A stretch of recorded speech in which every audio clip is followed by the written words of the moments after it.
탐사교육 일사천리 2부 시작하겠습니다.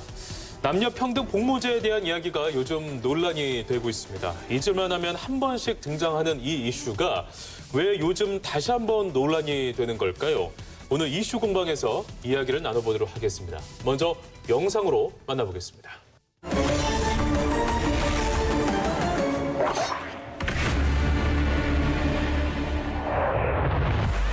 우리 사회의 뜨거운 쟁점 중 하나인 군복무. 최근 남녀 평등 복무제가 불거져 논란이 되고 있다. 여성도 징병 대상에 포함시켜야 한다는 의견이 국민청원 게시판에 올랐고 사흘 만에 20만 명의 동의를 얻었다. 특히 여론을 이끌고 있는 20대 남성, 즉 이대남이 최근 주목을 받고 있다. 국민의힘 오세훈 후보가 시장직을 사퇴한 지 10년 만에 다시 서울시장 3선 고지에 올랐습니다. 서울시장 재보궐선거에서 오세훈 후보에게 압도적인 지지를 보낸 20대 남성. 연령별로 봤을 때도 보수층인 60대 다음으로 높은 비율을 차지했다.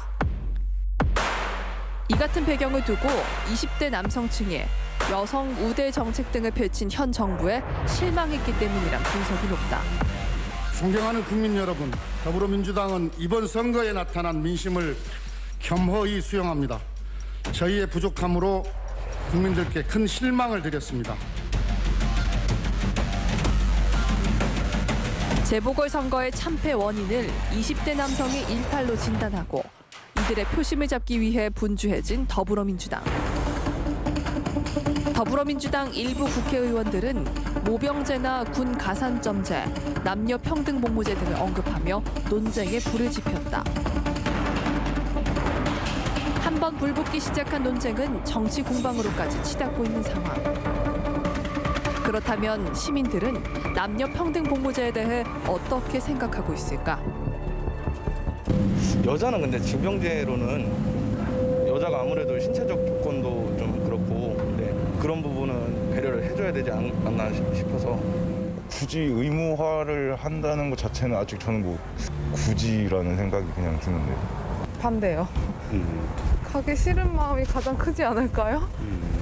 지금 나와 있는 것 중에 100일 정도 한다고 나와 있잖아요. 그 정도면 괜찮을 것 같아요. 남자도 2년을 가니까 당연히 여자도 2년 가야 된다고 생각합니다. 평등의 측면에서 봤을 때? 평등의 측면이라고는 국민의 의무?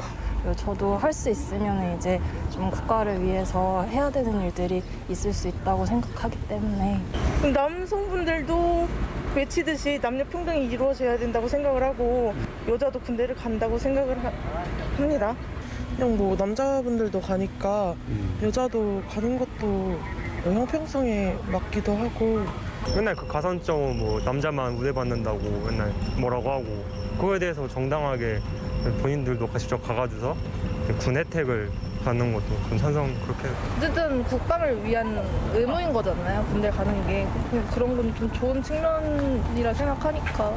그 어떤 혜택을 줘서 조금 더 아이들이 그쪽에 가서 하고 오는 것도 괜찮다고 생각해요. 지금 아이들이 언어 취업난도 힘들고, 그러니까 그 기간을 통해서 배우는 것도 있을 거라고 생각하거든요. 남자아이들이 보면 군대 갔다 온 사람 됐다 이런 얘기를 많잖아요. 그러니까 그런 것들이 여성한테도 나는 어느 정도 필요하다고 생각해요.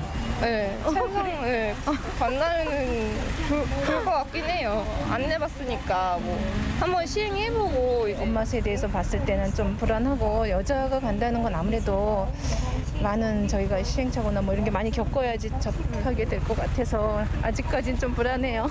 지금 상황에서는 나쁘진 않을 것 같아요. 왜냐면 어차피 나라 지키는 일이고 그거에는 남녀를 두는 거는 아닌 것 같거든요. 근데 저는 반대예요. 네. 굳이 경험해봐서 사람은 알겠지만 군대에서 시간이 좋은 시간도 물론 많지만 그 긴 시간 동안에 가장 젊을 때 가장 빛날 때 군대에 있는 거는 반대예요. 사실 그걸 남자만 하는 것도 반대고 여자만 그러니까 모병제가 되는 게 이상적이라고 생각은 하는데 굳이 징병제에서 여자도 그걸 의무적으로 반드시 해야 된다라고 하지는 않아요. 저는. 남녀 평등 복무제에 대해 묻는 설문조사에선 찬반 의견이 비슷하게 나뉘어졌다. 연령별로는 다른 세대에 비해 20대와 30대에서 남녀 평등 복무제를 찬성하는 비율이 두드러졌다. 뜨거운 이슈로 떠오른 남녀 평등 복무제. 그 논란에 대해 이야기를 나눠본다. 네, 오늘 함께할 두 분 소개하겠습니다. 양성빈 지방의정활동연구소장 김영호 변호사 나왔습니다. 안녕하세요. 네, 안녕하세요. 네, 반갑습니다. 자, 여자도 군대를 가야 한다는 주장이 제기되고 있습니다. 일단 우리 두 패널께서는 여기에 대해서 어떤 입장인지 이야기를 먼저 들어볼까요? 어떻습니까? 저는 어찌됐건 남녀 의무 복무, 평등 복무제에 대해서는 사실은 반대를 하는 입장입니다. 그래서 이제 징병제에서 모병제 논의를 시작할 때 아닌가라는 저는 그런 생각을 좀 해봤습니다. 그리고 또 물론 이게 이제 남녀 징병제가 또 공평하거나 남녀 평등이라고 생각하는 것 자체는 좀 저는 문제라고 좀 생각을 하면서요. 좀 모병제를 좀 도입을 논의를 해야 되는 시기 아닌가라는 저는 그런 생각을 해봅니다. 알겠습니다. 김용우 변호사님의 의견 어떻습니까? 현실적으로 여성이 군대를 가서 힘든 군사훈련을 받고 그리고 군인은 기본적으로 여러 병과가 있지만은 전투를 생명으로 하는 그 집단입니다. 그런데 여성한테 그걸 갖다가 똑같이 부여한다는 거는 신체적인 차이나 여러 가지 고려했을 때 좀 문제라고 생각을 합니다. 지금 양성빈 소장님께서는 모병제를 말씀하셨는데 모병제는 아직까지 우리나라 현실에서는 남북 분단이라든가 강대국에 둘러싸여 있는 우리나라 현실에서는 조금 문제는 있어 보이고요. 더 논의해야 될 문제고 다만 여성에게 꼭 병역 의무는 아니더라도 다른 방법으로 국방의 의무에 병역의 의무에 준하는 어떤 그 기회를 제공을 한다던가 이런 문제를 갖다가 좀 논의해봐야 되지 않을까 그렇게 생각을 합니다. 알겠습니다. 오늘 이 자리에 유일한 여성으로 지금 앉아있는 목서윤 아나운서의 의견은 좀 어떻습니까? 저 역시 모병제가 가장 이상적이라고 생각은 되는데 징병제가 꼭 유지되어야 한다면은 남성과 똑같은 수준의 병역 의무를 요구하는 거는 무리가 있겠지만 궁극적으로는 여성도 그런 역할을 해야 하지 않을까 하는 생각이고요. 다만 지금 이 시점에서 이 문제가 다시 논의되는 그 이유가 좀 정치적인 목적이 짙은 것 같아서 그 부분은 좀 아쉽습니다. 네, 알겠습니다. 정정 아나운서도 혹시 의견 있으십니까? 네. 근데 영상 결과가 좀 의외네요. 저는 이제 반대 입장이 많다라고 예상을 했는데 저도 그럴 줄 알았거든요. 근데 이제 생각보다 여성분들이 찬성하시는 분들이 굉장히 많아요. 그 여성의 군복무 이야기가 나온 것이 이번이 처음은 또 아니잖아요. 아까 목선 아나운서도 잠깐 언급을 했지만 요즘에 이 이야기가 또다시 왜 나왔는지 이것도 저희가 한번 짚어보면 좋을 것 같습니다. 소장님께서 어떻게 생각하십니까? 딱 이 상황이 오비락이다, 까마귀 날자 배 떨어진다, 그런 생각이 좀 드는 게 보통 우리 정부 여당에서 이번에 이제 법안이 발의되고 군 복무 가산점에 대해서 얘기가 나와서 4.7 보궐선거의 이대남의 이탈로 인한 그 방편 아니냐, 이대남의 마음을 사로잡기 위한 방편 아니냐, 전혀 그렇지 않다라고 사실은 얘기하기는 저도 힘들 것 같아요. 하지만 이게 아까 얘기한 대로 이런 상황이 한두 해 지속이 됐던 게 아니고 우리 2017년도에 그때 자유한국당 후보로 나섰던 홍준표 우리 그 후보님도 이런 군 가산점에 대해서도 얘기를 했었고 가장 최근에도 국민의힘 하태경 의원께서 2020년도 작년이죠. 그래서 군 복무 가산점 부활을 주장했던 적이 있을 정도로 이거 항상 뜨거운 이슈일 수밖에 없었던 게 전 국민의 반 정도가 사실은 남성이고 남성들의 대부분이 군대를 갔다 왔기 때문에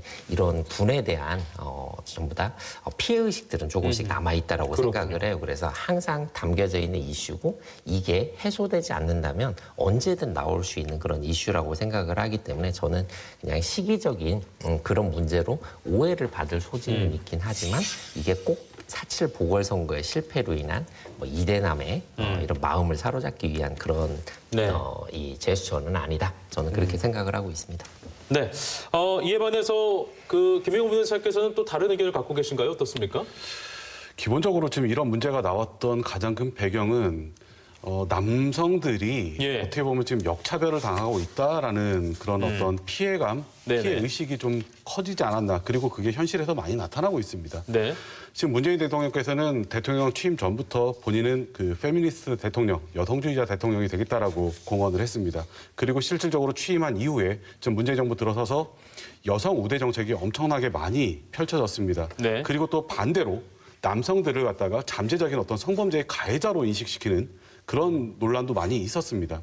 이런 상황에서 남성들은 군복무까지 하는 입장에서 아무런 혜택도 못 받는다. 과거에 2001년도에 그 군 가산점이 유언 판결 나왔거든요. 네네. 그런데 군대까지 갔다 오는데 여러 가지 사회적으로도 계속 차별을, 오히려 역차별을 받고 있고 이런 여러 가지 현상들, 정책들 때문에 어떤 울분이 쌓여서 이번 그 4.7 재보궐선거에서 어떤 그 표심이 나타났다라고 보여지고요.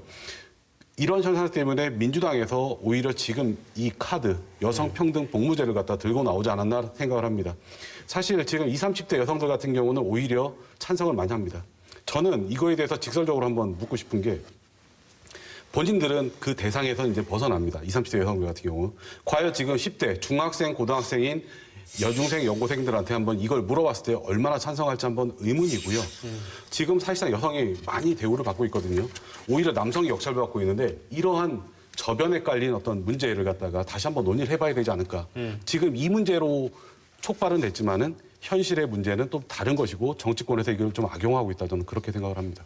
네, 뭐 남성에 대한 역차별에 대한 분노, 울분이다라고 말씀해 주셨는데 저도 어느 정도 그 부분에 있어서는 동의를 하는 바입니다. 그렇기 때문에 지금 이런 이슈들이 쟁점화되고 있는 건데 근데 뭐 20, 30대 여성들이 찬성을 많이 하는 게 본인들은 해당되지 않기 때문에 그런 것이다라고 말씀하셨지만 그건 또 아닌 것 같아요. 그러니까 저 같은 경우에도 제가 진짜 군대를 가야 한다고 이렇게 자신의 입장을 생각해 봤을 때 그런 답변을 내는 것이기 때문에 그냥 보통의 여자들이 그런 생각을 갖고 있다고 받아들여 주셨으면 좋겠는데 실제로 뭐 설문조사 결과에서도 뭐 53.7%가 여자도 군대를 가야 하는 것에 동의한다는 결과가 나오기도 했고요. 그래서 제가 이번 이 이슈가 정치권에서 좀 젠더 갈등을 부추기는 것 아닌가라는 생각을 갖는 게 결국 꼭 필요하다면 논의를 하고 실행에 옮기면 되는 것인데 계속 그냥 이렇게 부채질만 하고 있다는 거죠. 쟁점화시키는 얘기죠. 네, 여기에 대해서 소장님은 어떻게 생각하시나요? 뭐 정치권에서 뭐 젠더 갈등을 부추긴다, 뭐 그런 것보다는 사실은 사회적인 그런 분위기들이 만들어내는 그런 현상들이 아닌가 저는 그렇게 생각을 하고 있어요. 뭐 맞는 말씀이에요. 분명히 여론조사, 설문조사 결과를 보면 뭐 53.7%가 나는 군대를 가야 된다면 갈 것이다라고 이제 이런 얘기를 했는데 그 이유를 들어보면 그 이유가 조금은 내가 국방 의무를 지키기 위해서 군대를 가겠다라기보다는 뭐 남녀 차별에 대한 얘기가 나올 때 너는 군대 안 갔다 왔잖아. 라든지 그런 이유들로 인해서 그런 소리 듣느니 나도 군대 가겠다라는 사실은 그런 이유들이 좀 생각보다 많았거든요. 그래서 이 정치권에서 부추기는 남녀 젠더 갈등이 아니라 사회적 현상이 그렇다. 그래서 실제로 아까 얘기했던 김 변호사님 얘기했던 10대들이 만약에 또 내가 당장 가야 되는 그런 상황에 이런 여론조사를 해본다면 또 다른 느낌일 것이다. 저는 그런 생각들을 좀 가지고 있습니다. 네. 저는 젠더 갈등의 원인 중에 하나가 지금 이 정부 문재인 대통령이 본인이라고 생각을 합니다. 본인이 페미니스트 대통령, 여성주의자 대통령을 갖다 표방을 했거든요. 이거 자체가 20대 남성들, 젊은 남성들로 하여금 오히려 소외감을 느끼게 했다. 그리고 하나 좀 짚고 넘어가야 되는 문제가 여성평등 복무제 또는 여성징병제에 대해서 얘기를 할 때 사실은 그 전제가 하나 있습니다. 그 군 가산점 문제거든요. 군 가산점 필요합니다. 전 필요하다고 생각을 하는데 다만 위헌 판결이 나왔으니까 위헌 판결을 갖다가 피해갈 수 있는 위헌이 아닌 그런 바탕을 깔고 군 가산점을 만들고 여성들도 받아들일 수 있게끔 저는 이렇게 만들어야 된다고 보거든요. 네, 알겠습니다. 젠더 이야기하다가 군 가산점까지 한번 좀 언급을 하셨는데요. 여기서 이어서 그러면 양성민 소장님도 군 가산점에 대해서 이야기를 한 말씀 해주시고 다음으로 좀 넘어가죠. 군 가산점 제도가 위헌 판결이 난 이유들은 그러니까 다른 사람의 희생, 그다음에 차별을 전제로 한다라는 점에서 위헌 판결이 났다라고 저는 생각을 해요. 그러니까 상대가 있는 거죠. 그래서 그런 군 가산점이 폐지가 되고 급여가 올랐다라든지 뭐 그런 부분들이 있거든요. 실제로 2017년 뭐 대선 공약으로 해서 병사들의 봉급을 올린다고 해서 최근에는 2021년에는 60만 원이 넘어섰어요. 근데 이제 군대에 갔다 오신 분들이 많으니까 저 같은 경우는 의무경찰로 복무를 하면서 그래도 많이 받은 편인데 그때 당시 한 3만 원 정도였던 걸로 기억이 나요. 근데 일반 현역병들 같은 경우는 뭐 만 얼마였던. 근데 지금으로 생각해 보면 일반 현역병을 생각해 보면 60배도 넘게 60배 정도가 이제 오른 거거든요. 그래서 군 가산점 제도가 다른 사람을 희생하고 그다음에 차별을 전제로 한다라는 걸 생각을 한다면 저는 가산점 제도보다는 희생이나 차별을 전제로 하지 않는 그런 제도적 보완이 필요하다. 그래서 그러면 이 제도적으로 어떤 것들을 과연 해줄 수 있을 것인가 생각을 해봤더니 이 급여의 인상 그다음에 뭐 여러 가지 뭐 교육 부분, 취업 부분, 복지 부분에 여러 가지 지금 현재 혜택을 받고 있더라고요. 그래서 보니까 뭐 대학 학점 인증제를 실시를 한다든지 그다음에 군 복무 중 뭐 대학 학자금 이자 면제 뭐 그런 것들도 있고 그다음에 뭐 취업 부분에는 채용 시험에서 응시 상한 연령을 최대한 뭐 3살 연장을 해준다라든지 뭐 그런 부분들이 좀 있고 그다음에 복지 부분에는 국민 건강보험료를 그 군 기간 동안 면제해주는 그런 제도들도 있더라고요. 그래서 조금 더 차별을 전제로 하지 않는 그런 제도가 보완이 된다면 군 가산점제, 이미 위헌 판결이 난 군 가산점제는 뭐 다시 논의하지 않아도 좀 되지 않을까라는 저는 그런 생각을 좀 해봅니다. 네. 네, 알겠습니다. 여기에 대해서 아까 뭐 잠깐 그 군 가산점에 대해서 언급은 하셨지만 좀 더 다른 이야기, 여기에서 좀 더 얹을 만한 이야기를 좀 더 해주실 것 같은데 어떻습니까? 군 복무만큼 사회와 국가를 위해서 봉사한 게 또 있을까라는 생각을 합니다. 젊은 나이에 저도 20살에 군대를 가서 22살에 제대를 했습니다. 26개월 동안 군복무를 했는데요. 한창 나이에 군대 생활을 한다는 것 자체만큼 힘든 것도 없습니다. 그런데 그만큼 했는데 그거에 대한 보상을 못 받는다라고 한다면은 취업이나 입시라든가 여러 가지 면에 있어서 가산점을 못 받는다면은 이건 오히려 역차별이라고 생각을 하고요. 2001년도에 군 가산점이 위헌 판결 나온 가장 결정적인 이유 중에 하나가 여성은 이 혜택을 못 받는다라는 전제 조건이 깔려 있습니다. 그렇기 때문에 지금 만약에 군 가산점 논의를 다시 입법이 된다고 했을 때 이거는 똑같이 위헌 판결 나올 거라고 보여지고요. 저는 지금 이제 예전보다 사회가 많이 발전을 했습니다. 예를 들어서 종교적 신념에 따른 병역 거부 같은 경우도 지금 이제 대법원에서 무죄다. 그래서 대체 복무를 해야 된다라고 판결이 나오고 있습니다. 그래서 실질적으로 대체 복무를 하고 있는데요. 저는 오히려 여성들한테도 그런 기회, 대체 복무에 준하는 어떤 사회를 위한, 국가를 위한 봉사를 한다면은 가산점을 받을 수 있게끔 그런 제도적 시스템을 마련해놓고 그 기회를 충분히 준다면은 오히려 저는 꼭 병역의 의무, 직접적으로 군대를 가지 않더라도 군 가산점 문제, 그래서 뭐 그 대체 복무나 유사하게 사회를 위한 봉사를 했을 때 그에 준하는 가산점을 받는다면 저는 이 차별의 문제는 오히려 없어진다라고 생각을 하고 있고요. 군 문제는 어떠한 걸로 보상을 해줘도 그거는 보상이 되지 않는다라고 생각을 합니다. 네, 20대 남성 유권자들의 표심을 잡기 위해 급급해진 여권. 이 다음 대선 때에도 이들이 어떤 주 세력으로 부상할지 영향력을 미칠지도 궁금한데 어떻게 좀 예상을 하십니까?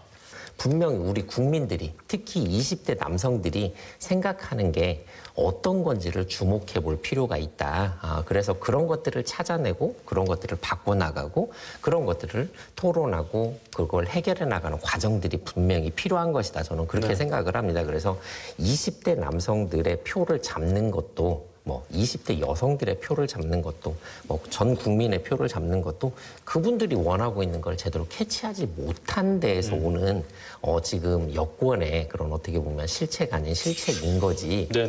딱 특정 이 사안만 가지고 그리고 뭐 표심을 잡기 위해서 뭐 급급해졌다 그런 표현은 좀 맞지 않지만 그래도 민심을 잘 헤아리지 못했다라는 부분에 대해서는 저도 인정을 좀 하고 싶고 그 민심을 헤아리기 위해서 더 노력해줬으면 하는 그런 생각입니다. 네, 김병준 선생님께 보시기에는 이 같은 젊은 세대들의 어떤 그런 영향력이 다음 대선에 좀 지대한 역할을 또는 영향력을 미칠 거라고 생각하십니까? 어떻습니까? 충분히 미칠 수 있다라고 생각을 합니다. 유럽 같은 경우는 중국에서 문화 대혁명이 있었던 1960년대에 그 젊은이들이 이념 투쟁, 이념 노선에 대해서 많이 갈등이 있어 왔습니다. 우리나라 같은 경우는 1980년대에 그런 현상이 있었거든요.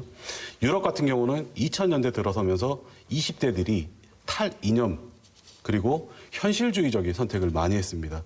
지금 이제 우리나라 같은 경우는 2020년 지금에 와서야 이념적인 문제보다는 현실적인 문제에 좀 눈을 뜬다라고 생각을 하는데요. 20대가 원하는 거는 사실은 이념적인 어떤 정책이라든가 뭐 이런 건 아닙니다. 저는 오히려 정치권이 어떤 20대를 갖다가 특정 계층으로 특정 세력으로 보기보다는요. 오히려 탈이념적인 그리고 현실적인 실용적인 정책을 통해서 우리나라 젊은이들의 유권자 표심을 갖다가 잡는 게 중요하지 않을까 좀 이걸 좀 말씀드리고 싶습니다. 네, 알겠습니다. 자, 오늘은 남녀 평등 복무에 대해서 이야기를 나눠봤는데요. 세대 간 또 성별 간 갈등을 일으키는 어떤 정치적인 이슈가 아니라 충분한 토론과 또 사회적 합의를 바탕으로 한 건전한 논제로 풀어갔으면 하는 바람입니다. 자, 탐사기 일사천리 오늘 방송을 마지막으로 그 막을 내리게 됐습니다. 두 분의 패널 작년 11월부터 약 6개월간 저희와 함께 해주셨는데요. 오늘 마지막으로 하실 말씀이 있으시다면 어떤 말씀을 드릴 수 있을까요? 지난 6개월 동안 방송을 하면서 제가 생각지 못했던 부분들 그리고 제가 놓치고 있었던 부분들에 대해서 좀 다시 한번 공부할 수 있는 기회가 됐고요. 또 이런 저를 또 이렇게 지켜봐 주신 일사천리를 지켜봐 주신 많은 시청자 여러분들의 감사드리고 전주 MBC 관계자분들께 제일 감사를 드리면서 또 즐거운 시간이었다 이렇게 말씀드리고 싶습니다. 감사합니다. 네, 알겠습니다. 김 변호사님은요? 예, 저도 기존의 전라북도에서 주류적인 입장보다는 좀 반대적인 입장을 좀 피력하기 위해서 좀 노력을 했습니다. 왜냐하면은 균형이 맞아야지 좋은 정책이 나올 수 있다고 생각하기 때문입니다. 지난 6개월간 저도 많이 공부를 했지만은 좀 부족함이 많았던 것 같고요. 지금 코로나 그다음에 여러 가지 여건 때문에 많이 어렵습니다. 도민 여러분들께서 하루 빨리 행복과 웃음을 좀 되찾으셨으면 하는 바람이 있습니다. 감사합니다. 네, 알겠습니다. 자, 진짜 마치겠습니다. 그동안 시청해주신 여러분 진심으로 고맙습니다.